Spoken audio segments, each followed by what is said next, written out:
So now let's see how we can work around with drivers inside of Blender. So over here you can see that I have a cube, and to bring around a driver, I'm going to bring in another object. So to do that, I'm going to press Shift A on my keyboard, then I'm going to go to Mesh right here and select a torus. So let's say this is going to be the driver for this component right here.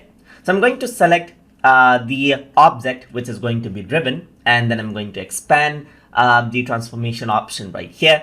And let's say I want to go around and then add in a driver value onto the rotation right here on the X rotation. So I'm going to right click right here, and over here you can see add driver is an option. Once you click on add driver, then you get the driver driven properties right here, because this is going to be driven, and you can see that the property that you have added in the driven properties in is purple in color. You can right click and then you can edit the driver right here. So what I'm going to do is I'm going to link the property out with let's say for example the location, let's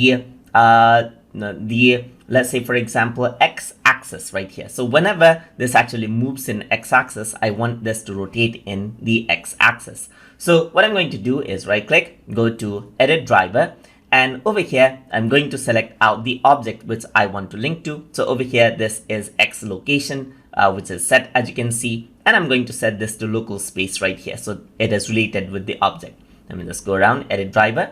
So here I'm going to go around, select the object, and I'm going to select out the torus right here, which it is related with. So now this is what you have as you can see. So if I were to move this, you can see that as I move this onto the X location, not the let's say for example not the Y or Z location, but if I were to go for X location, you can see that this cube rotates on its X axis right here. So if I were to go around right here and then animate, let's say for example, what happens is that as I animate, both of the things, they move together as you can see. So if you want to make a precise animation and then you want objects to be linked out together, then you can use drivers just like this and make sure that objects are linked out.